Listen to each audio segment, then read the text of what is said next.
जी नाज़रीन, लगातार बरसात के बाद जो बरसाती नाले हैं वो इस समय उफान पे हैं। अभी अभी जो खबर मिल रही है बलाड़ी इलाके से एक टाटा सुमा जो बरसात के बाद भरे नाले से गुजरने वाली थी, लेकिन आनन फानन में वो ड्राइवर के कंट्रोल से बाहर होकर नाले में गिर चुकी है।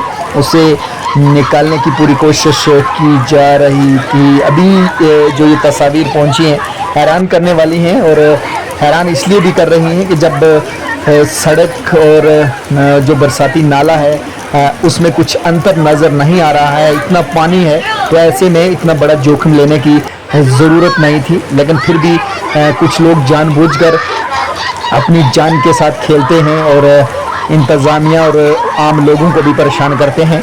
यही सूरत हाल कसबलाड़ी इलाके से आई। जो बरसाती नाला है कसबलाड़ी का, उसे पार करते एक टाटा सुमा है जो वो हादसे का शिकार हुई। आप देख सकते हैं किस तरीके से एक डंपर वाला भी इतना पानी होने के बावजूद वहाँ से निकलने की उसने कोशिश की। वो तो कामयाब हो गया, लेकिन सुमा हादसे का शिकार हो गई। अभी तक की जानकारी के मुताबिक कोई जानी नुकसान नहीं हुआ, लेकिन ऐसे लोग जो जानबूझकर अपनी जान के साथ खिलवाड़ करते हैं, एहतियात बरतने की ज़रूरत है।